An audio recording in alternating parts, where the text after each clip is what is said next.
darkness inside the jail cell wasn't like the darkness out in the desert. Out there, darkness was vast and free, a place where a man could run or find peace.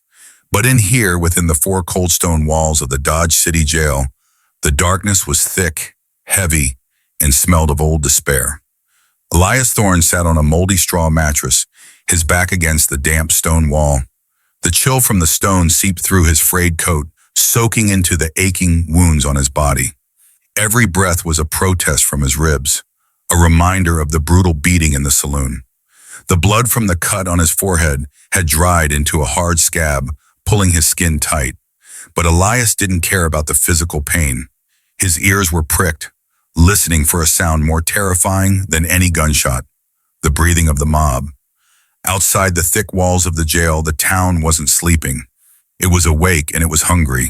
Shouts, curses, and the sound of breaking bottles came in waves, like a tide crashing against a cliff. The crowd hadn't dispersed. Josiah Reed, that fake preacher, had done his job well. He had turned curiosity into fury. They gathered around a large bonfire burning in the middle of the street, their shadows cast against the jail windows, dancing twistedly like demons waiting for a sacrificial feast. Hang him! Justice for the church! Burn the wolf! Those screams echoed into the cell, distorted through the iron bars, sounding like calls from hell. Elias closed his eyes. He had heard these sounds before, in other towns, with other people. Humans always needed an excuse to unleash the beast inside them, and doing it in the name of God was always the perfect excuse.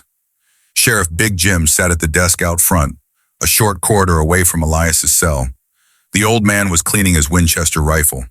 His movements were slow, meticulous to the point of being mechanical. Swish, swish, click. The sound of oiled cloth rubbing against metal was the only thing keeping Big Jim calm. "They won't storm in," Jim called out, his voice gravelly, not looking up. "At least not yet. Whiskey makes them bloodthirsty, but it also makes them scared of dying. They know I have enough bullets for the first 10 men who step through that door." Elias opened his eyes, staring at the pitch-black ceiling. "You can't hold them forever, Jim. When the whiskey runs dry and the sun comes up, they'll need blood to cure their hangover." "I know," Jim replied, pausing his hands. He looked up at the window where the flickering firelight cast shadows. "But I don't hand prisoners over to a mob. That's the last line separating this town from a pigsty." Elias gave a faint smile, a painful one. "Josiah doesn't want justice, Jim. He wants silence. He knows I saw what was on his wife's back." Big Jim was silent for a long moment. He set the gun down on the table. "I've seen plenty of men beat their wives, Elias. It's sad, but it's common in this country. But Josiah, he's a deacon. He's the biggest donor to the orphanage. You're accusing a saint." "Saints don't tie their wives to windmills with cattle castration knots," Elias whispered, his voice icy. "And saints don't wear a gold ring engraved with a cross while their hands are stained with blood." Elias reached into his pocket, his fingers touching the cold ring he had found. It was the only proof he had, but it was too thin. A dropped ring could be explained away as an accident. To topple a monument like Josiah, he needed more. He needed a voice from someone who couldn't speak. 3 blocks away from the jail, at Dr. Henry's shabby clinic, the silence was entirely different. It wasn't the silence of death, but the silence of life hanging by a thread. The room reeked of iodine, dried herbs, and the metallic tang of blood.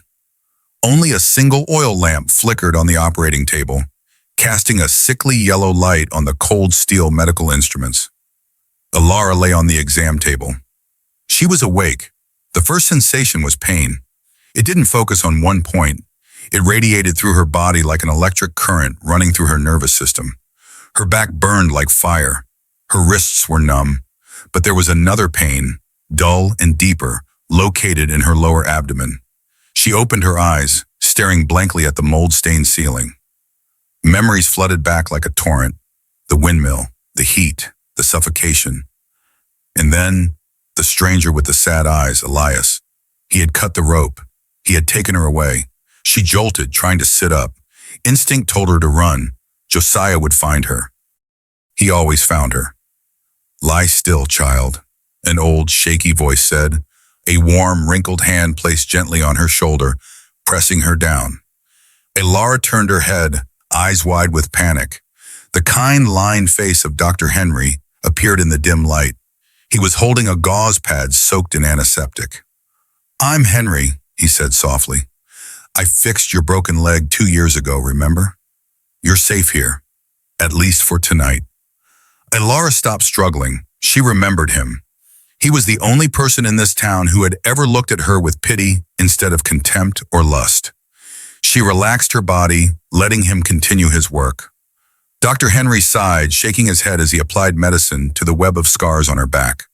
He had practiced medicine for over 40 years, seen wounds from bear maulings, gunshots, mining accidents, but never had he seen a masterpiece of brutality performed so meticulously on a woman's body. "He is an animal," Henry muttered, his hands shaking with anger. "No, animals kill to eat. But him, he does this for pleasure." He finished bandaging her back, then gently turned her over. Elara flinched, her hands instinctively covering her stomach tightly.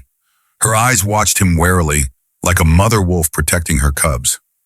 Dr. Henry froze. He looked at her attitude, then down at her guarded abdomen.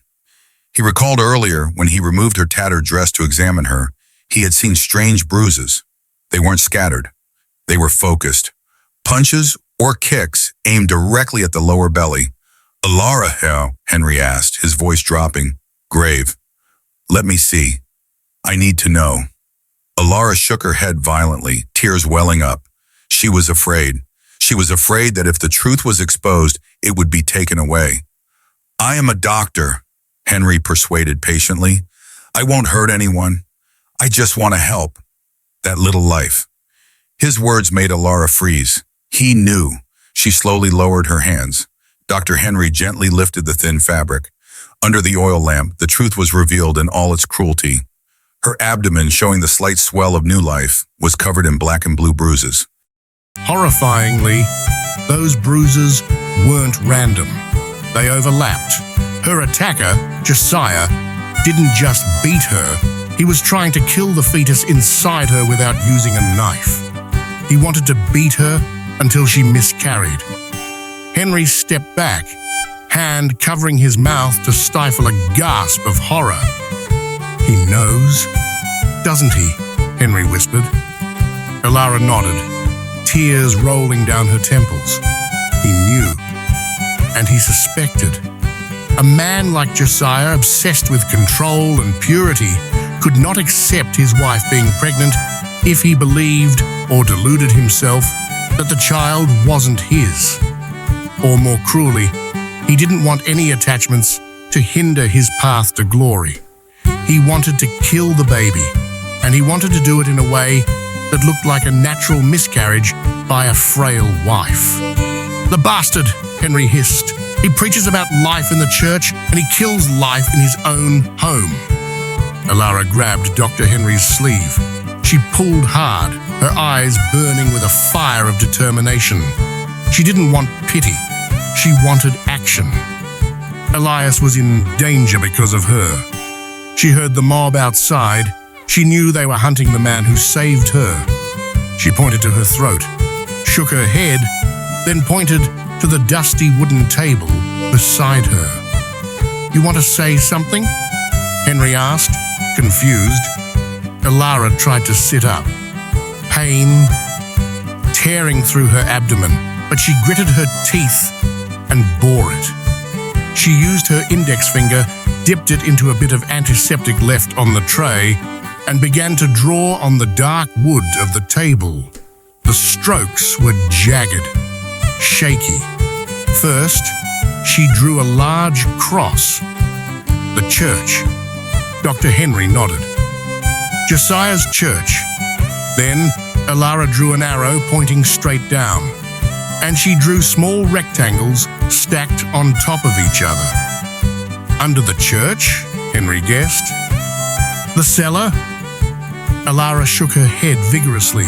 She kept drawing. Next to the rectangles, she drew a strange shape, a straight line with a curved stalk. Henry squinted. Guns? Elara nodded frantically. She continued to draw small circles next to them. Money. Dr. Henry was stunned. "You're saying Josiah hides guns and money under the church cellar?" Alara didn't stop there. She reached down, digging her hand deep into the lining of the tattered boot she was still wearing. Her hand trembled as she pulled out a small object wrapped carefully in a piece of blood-stained oilcloth. It was a small black notebook, the leather cover worn, emitting the smell of gunpowder and incense, a twisted combination just like its owner. She shoved the notebook into Dr. Henry's hands. Her eyes were pleading. "Read it. Please read it." Henry opened the notebook with shaking hands. The paper rustled in the quiet room. He brought the book closer to the oil lamp. Carefully written handwriting appeared, not prayers, but numbers. May 12th, 20 Winchesters, delivered to Red Rock Gang, received $500. June 20th, 5 crates of dynamite, moved across Mexican border. July 4th, protection money from Southern saloons received in full. And more horrifyingly, next to the arms deals was a list of names. Names of notorious border bandit gangs that Sheriff Big Jim had been hunting for years. And interspersed with them were the names of corrupt officials who took bribes to look the other way. This notebook wasn't just proof of smuggling. It was a death warrant for Josiah and an entire criminal network hiding behind religion. Josiah wasn't just a jealous husband beating his wife. He was an arms dealer, using the church as a warehouse and using moral sermons to launder blood money. And Alara, this mute girl, had lived in the devil's den, witnessing everything, hearing everything. He kept her alive, tortured her, perhaps because he thought a mute person couldn't talk. He thought silence was his ally. But he was wrong. Silence is not consent. Silence is where hatred is compressed until it explodes. Dr. Henry closed the notebook. His hands were freezing cold. He looked at Alara with a newfound respect. She wasn't a victim. She was the bravest witness he had ever seen. "This," Henry whispered, his voice cracking with emotion, "this is enough to hang him 10 times over. But how do we get it out? The mob out there will tear apart anyone who goes against Josiah right now." Alara looked out the window, where the firelight from the mob cast dancing shadows. She wasn't trembling anymore. Her eyes, once a muddy pool of fear, were now clear and sharp, like Elias's knife. She reached for the pencil on the doctor's desk. She flipped over a prescription slip and wrote 2 words. "Big Jim." She handed the paper to Henry, then pointed toward the jail. Henry understood. Only Sheriff Big Jim had the power and firepower to end this. But to get there, they had to cross a blood-drunk town, carrying a notebook that could get them killed instantly. "All right," Dr. Henry said, standing up straight, his hunched back seeming to uncurl for a higher purpose. He grabbed his coat and an old revolver from a drawer, a gun that hadn't been fired in 20 years. "If tonight is the night I die, then at least I'll die for something real, not for his lies." He turned to Alara. "Can you walk?" Alara nodded. She slid off the exam table. Her legs shook. Her belly throbbed with pain, but she bit her lip until it bled to keep from collapsing. She adjusted her shirt, hiding her bruised, pregnant belly, the evidence of the crime she would personally expose in front of Josiah. Outside, the noise of the crowd surged again. A gunshot cracked somewhere. The clinic's window panes rattled. "Let's go," Henry said, blowing out the oil lamp. The room plunged into darkness, but in that darkness, a flame of truth had just been lit. Alara Vance, the silent woman, had just let out her scream, not with her mouth, but with her courage. And that scream would echo through Dodge City, waking up sleeping consciences and shaking the rotten foundations of a counterfeit church.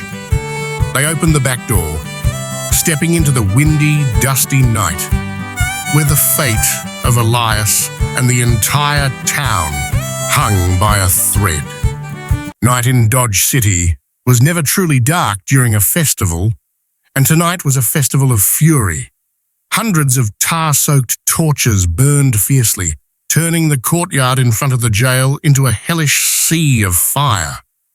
Orange light danced on sweaty faces twisted by liquor and collective hysteria. Sheriff Big Jim stood behind the thick oak door of the marshal's office. He could feel the heat seeping through the wood, or perhaps it was the heat of fear rising from the back of his own neck. He was old. The star badge on his chest used to feel heavy, like an oath. Now it felt heavy, like a rock, dragging him down into the black mud. "Come out, Jim!" Thomas's scream rang out, leading the choir of death. "Hand over the bastard, and you can go sleep in peace. Hand him over, hand him over." The crowd roared, the roar of a multi-headed monster that was starving. Big Jim turned to look into the cell. Elias Thorne stood there, gripping the iron bars. No fear, no begging, just the eerie stillness of a man who had accepted his fate. "Open the door, Jim," Elias said, his voice unusually low and calm. "You can't hold them. Don't let them burn the jail down in two." Big Jim swallowed hard. His throat was as dry as the desert. He knew Elias was right. He only had 1 Winchester and 10 bullets. Outside were 200 men. If he didn't hand Elias over, they would storm in, kill both of them, and maybe burn down the whole block in their bloodlust. "I'm sorry, son," Big Jim whispered, his hand shaking as he put the key in the lock. The click sounded like a hammer sealing a coffin. "I swore to uphold the law. But tonight, the law is dead." Elias stepped out of the cell. He adjusted his coat collar, smoothing his crippled left hand. He didn't look at Big Jim with blame. He understood. In this world, good men usually died young, and the survivors were the ones who knew how to compromise with the beasts. "Give me your gun," Elias said. "Are you crazy?" Jim stared. "Not to shoot." Elias gave a faint smile.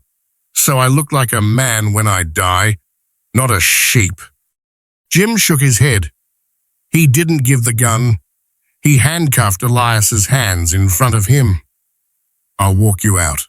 I'll try to talk to Josiah one last time. If he is a man of God like he says, maybe he'll give you a trial." Elias didn't answer.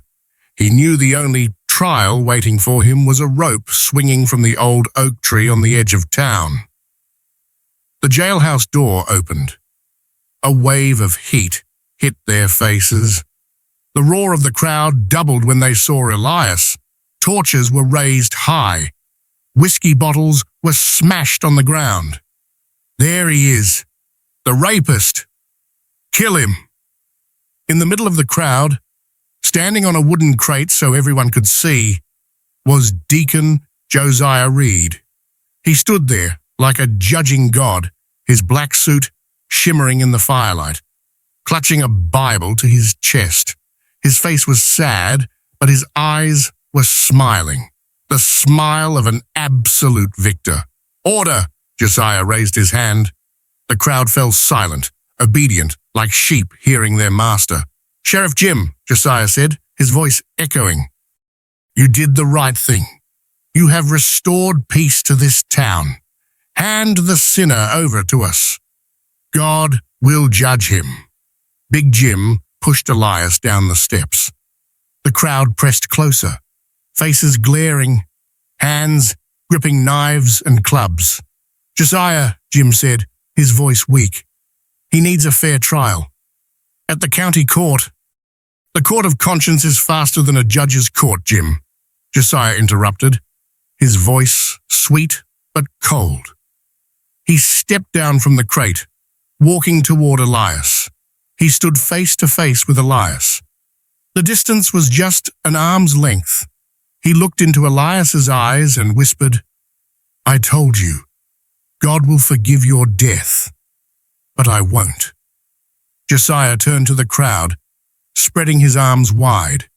"Brothers, tonight we purge the filth from—" "Stop!"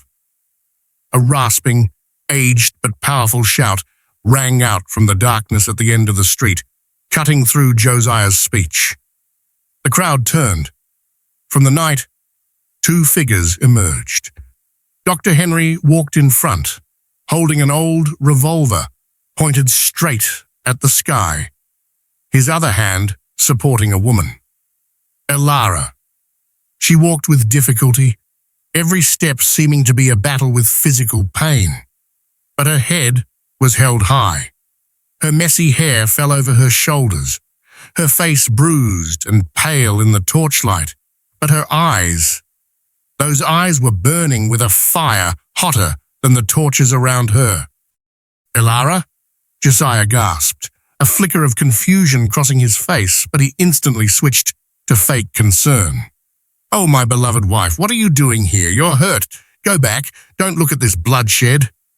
He moved to catch her, intending to play the protective husband. But Elara swatted his hand away.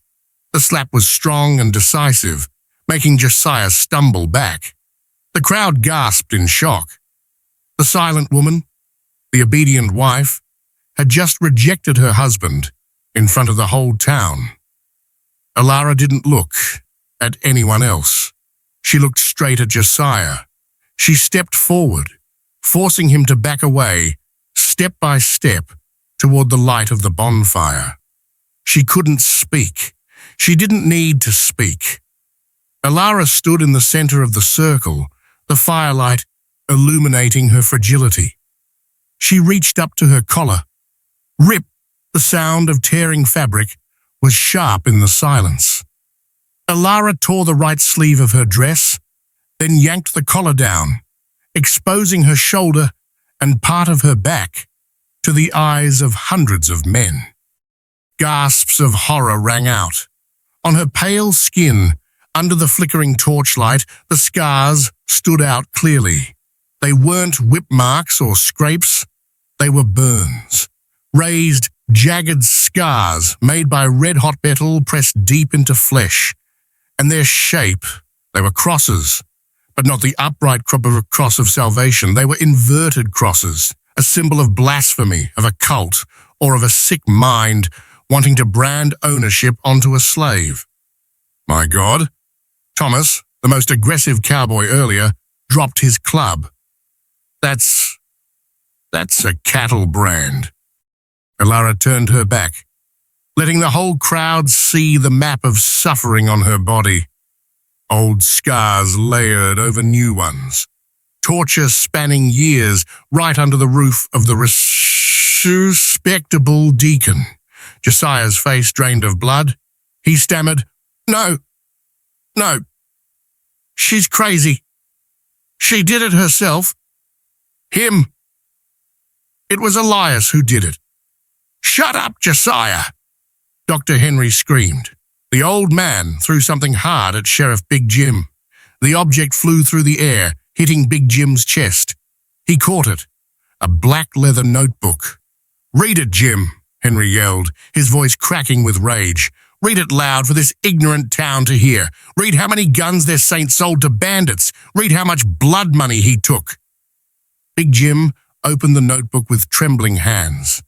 The firelight was bright enough for him to see Josiah's familiar, neat handwriting.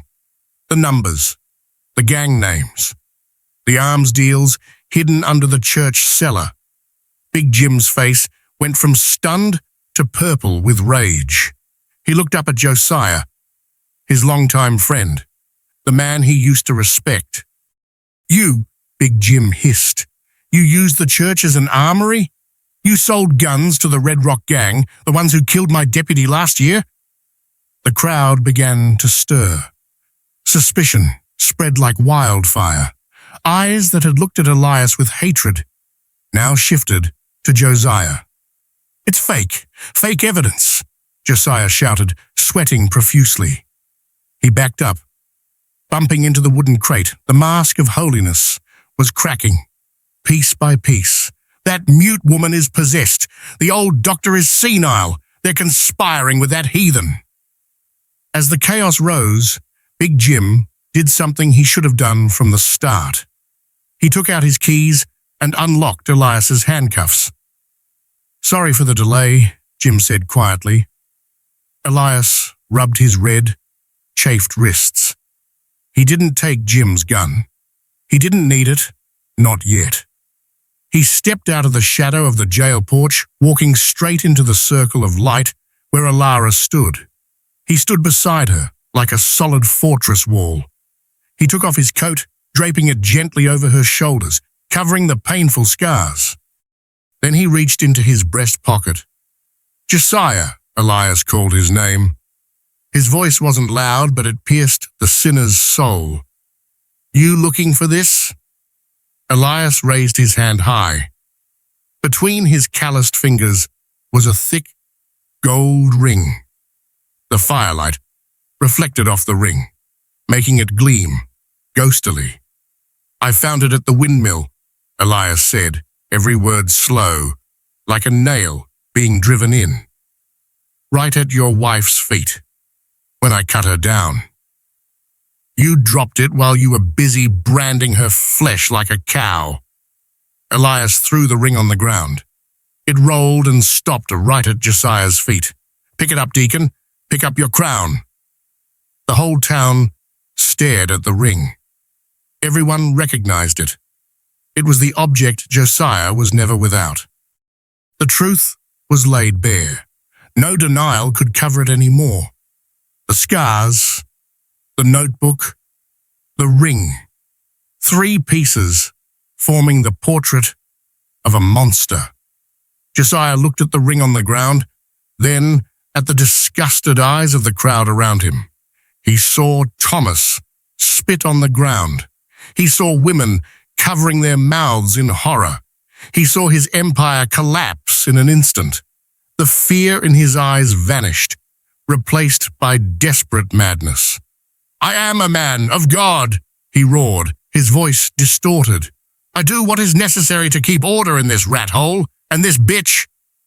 He glared at Alara, the cause of all his ruin. If she had just stayed silent and died, he would still be king. Josiah's right hand jerked inside his jacket. "Watch out!" Big Jim shouted, raising his rifle. But Josiah was faster. He pulled out a snub-nosed Derringer, a coward's gun, hidden in a sleeve. He didn't aim at Elias. He didn't aim at Big Jim. He pointed it straight at Alara's stomach. He wanted to kill her and kill the baby, the final proof of his failure. "Die, you bitch!" he screamed. His finger tightened on the trigger. Bang! A gunshot cracked sharply, tearing through the night. Alara squeezed her eyes shut, waiting for death. The crowd screamed, but Alara didn't fall. The one who fell was Josiah. He fell backward, the Derringer flying away. He clutched his right hand, rolling on the ground, screaming in supreme agony. His right hand, the hand that held the gun, the hand that wore the ring, the hand that held the branding iron, was now shattered. Blood sprayed out. Every eye turned to Elias. Elias was still standing there, beside Alara. In his hand, the Colt Peacemaker was smoking. No one saw him draw. It was so fast, It seemed the gun just appeared in his hand. Elias didn't shoot Josiah in the heart. He didn't grant him a quick and easy death. He shot his sinful hand to pieces, a shot of punishment, not of release. "That's for the scars," Elias said, his voice icy, holstering his gun. Josiah writhed on the ground, blood mixing with dust, his screams no longer carrying any authority, just the whimpers of a wounded animal. Big Jim walked over, kicking Josiah's gun away. He looked down at the man who was once his friend with contempt. "Cuff him," Jim ordered his deputies, "and call the doctor. Don't let him die. He has to live to stand trial, and after that, the rope will be waiting." Dr. Henry ran to support Elara. She was still standing, though shaking all over. She looked at Josiah being dragged away like a sack of trash. Her eyes held no more fear. For the first time, she looked down on him. The crowd slowly dispersed, but no one left. They stood there, silent, heads bowed in shame. The torches in their hands now seemed superfluous and ridiculous. They had almost killed a hero to protect a devil. Elias looked around once. The eyes that met his quickly looked away. He turned to Elara, pulling the coat on her shoulders tighter. "It's done," he said softly. "The knot is untied." Elara looked up at him. Tears welled up, washing away the dirt on her cheeks. She raised a small hand, gently touching the scar on Elias's cheek. A touch of infinite gratitude. The night remained, but the hellfire had been extinguished.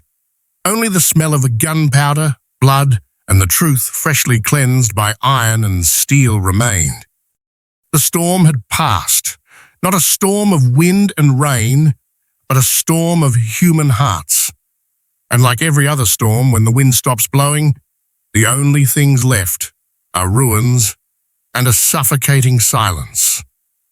Deacon Josiah Reed, the man once worshipped as a living saint, was now being dragged across the dusty ground.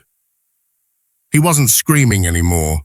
The shock of his shattered hand and the collapse of his false empire had drained him of vitality.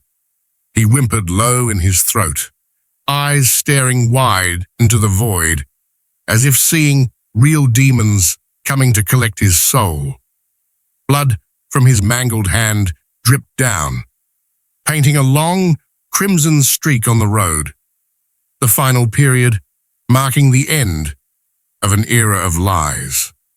The crowd began to dissolve.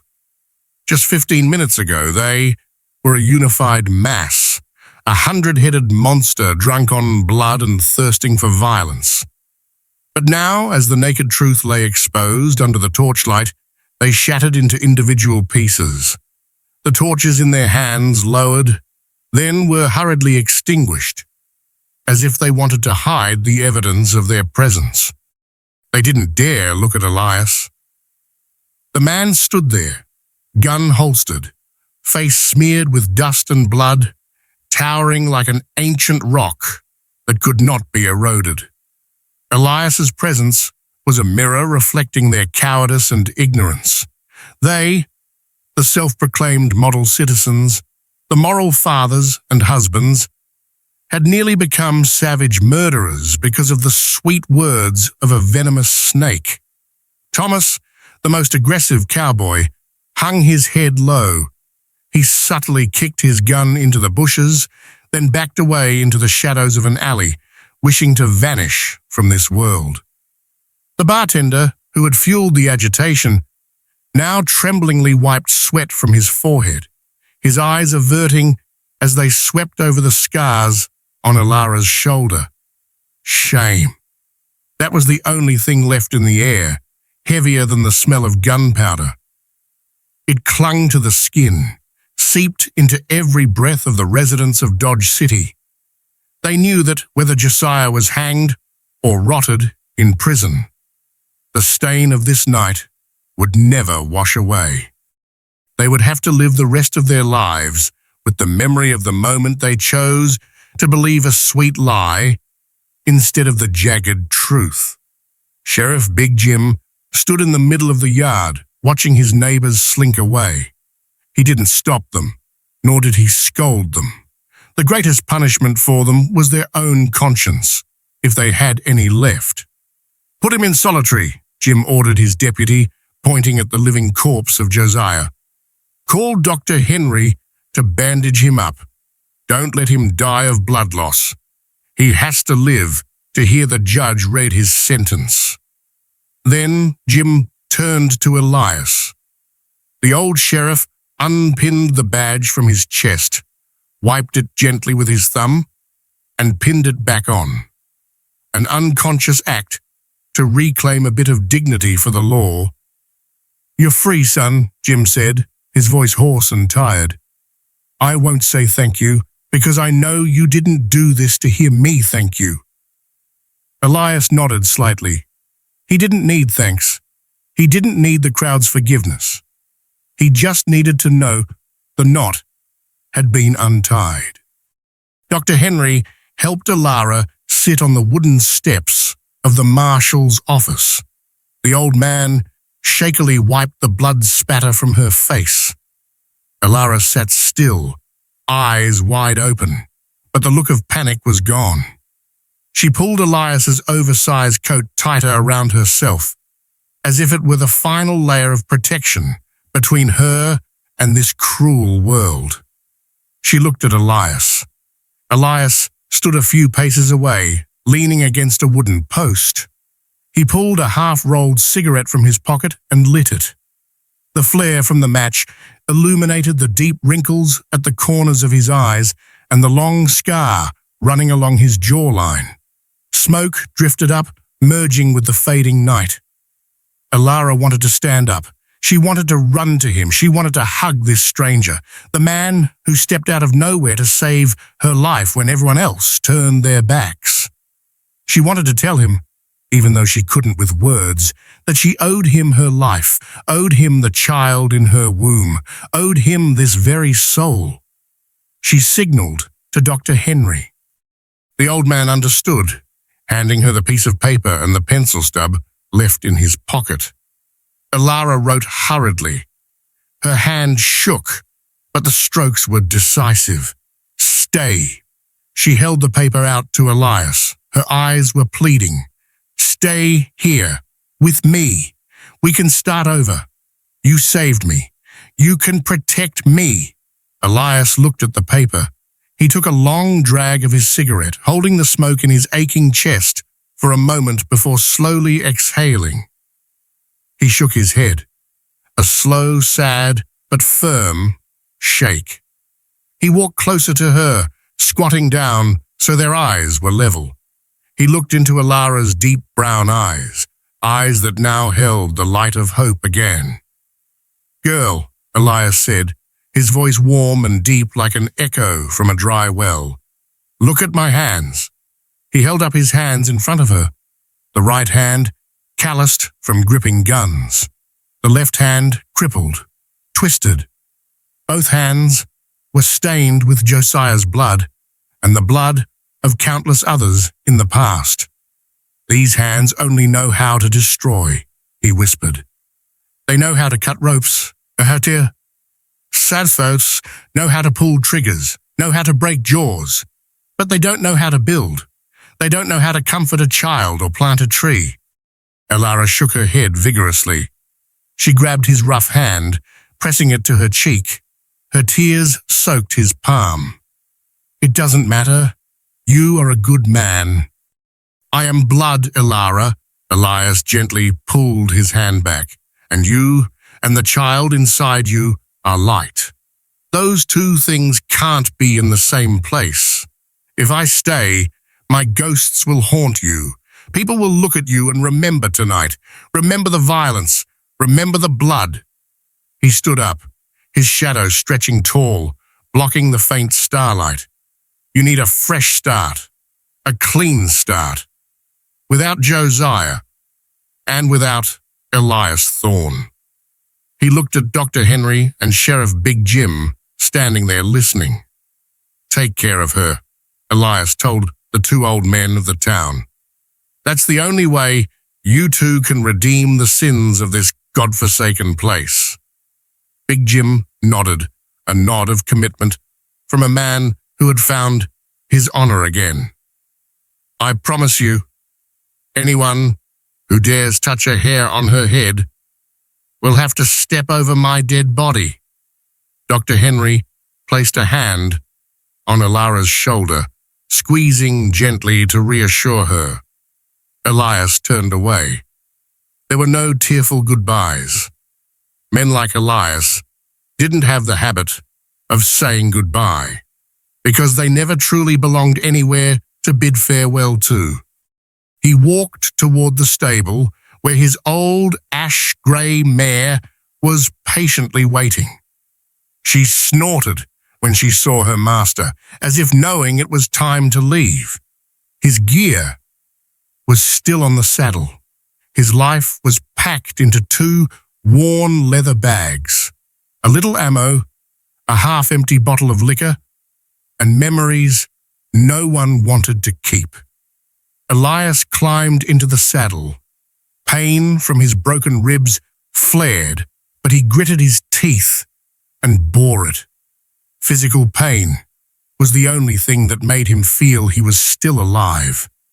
He spurred the horse out of Dodge City. To the east, the horizon began to glow a pale gray. Dawn was coming, but Elias rode west toward the darkness that still reigned, where the jagged, rocky mountains waited for wanderers. As he passed the rotting wooden sign that read, "Welcome to Dodge City," Elias stopped for a second. He turned his head to look back one last time. The town was still deep in the exhausted sleep of a hangover. The streets were deserted, the houses silent. Only at the sheriff's office did an oil lamp still burn. And there, under the porch roof, a small figure stood, leaning against a wooden post. Elara. She didn't go inside. She stood there, hand resting gently on her belly, where a new life was forming, a life that would never know the name Josiah, and perhaps would never know the name Elias either. But it would live free. Elara watched the figure of the man and the horse slowly dissolve into the morning mist. She wasn't crying anymore. She took a deep breath of the cold morning air. For the first time in years, her chest didn't feel compressed by an invisible rope. She raised her hand, waving gently. A silent greeting sent into the void. Elias pulled his hat low, hiding eyes stinging from the dust and wind, or from something else. He spurred the horse. The sound of hooves clattering on the dry earth grew distant, fading, then silenced completely. Dodge City woke to a new day. People would sweep the streets, wash away the bloodstains, repair the saloon. But the story of last night would never be forgotten. It would be whispered in saloons, retold by campfires, and etched into the memories of those who witnessed it. Elias mounted his horse before the dawn could break. He didn't look back. There are men born to be shields, taking the cracks so others can remain whole. They take the beatings, take the misunderstandings, and take the loneliness just to keep this world from collapsing completely into darkness. Elara stood on the porch, hand on her belly, watching his shadow fade into the horizon. She spoke no words, but for the first time in years, she smiled. A faint but resilient smile, like a wildflower blooming in the desert after a storm.